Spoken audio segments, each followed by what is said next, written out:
औरतूं ज़ख़्मी भी थी आहिनि। मूंखे ॿुधाइनि पिया बेनज़ीर इनकम सपोर्ट प्रोग्राम जा पैसा वठण लाइ पहुतल औरतुनि में भाॼ पइजी वई। 20 खां वधीक औरतूं ज़ख़्मी थी पियूं आहिनि।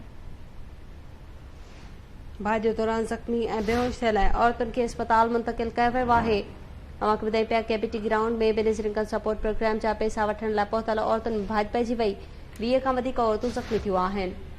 बरकन नवा खे अपडेट कयूं पिया। भाॼ दौरान ज़ख़्मी ऐं बेहोश थियल औरतुनि खे अस्पताल मुंतक़िल कयो वियो।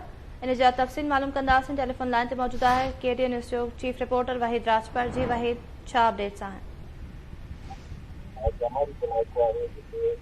केपीटी ग्राउंड आहे बेनज़ीर इनकम सपोर्ट प्रोग्राम तहत जेके गरीब औरतूं आहिनि उनमें पैसनि जी जेकी विर्छ थी रही हुई, जिते भाॼ सबबि 20 खां वधीक जेके औरतूं आहिनि उहे बेहोश ऐं ज़ख़्मी थियूं आहिनि, जिन खे सिविल अस्पताल कराची में मुंतक़िल कयो वियो आहे। हिन वक़्त ताईं जेके औरतूं आहिनि उनखे जेके बेहोश थियल हुयूं ऐं जेके ज़ख़्मी थियूं उनखे जेको आहे सिविल अस्पताल में आंदो वियो आहे। हिन वक़्त ताईं जेकी पुलिस जी तरफ़ां जेके अंग ख़त जारी कया विया आहिनि उन्हनि चवणु आहे त हिन वक़्त ताईं 8 जेके औरतूं आहिनि उहे ज़ख़्मी थियूं आहिनि, जॾहिं त जेके मुख़्तलिफ़ जेके सोर्सिस खां तफ़सील मिलिया आहिनि अस्पताल मां ईदी ऐं शिफा जे ज़रिए उन्हनि चयो त 20 औरतूं आहिनि जेके बेहोश हालत में ऐं ज़ख़्मी हालत में उनखे सिविल अस्पताल मुंतक़िल कयो वियो आहे। पुलिस जो चवणु आहे त कुझु जेके औरतूं हुयूं जेके केपीटी ग्राउंड जी 4 दीवारी आहे उनखे क्रॉस करे अंदरि ग्राउंड में अचण जी कोशिशि कई, जंहिं सबबि जेको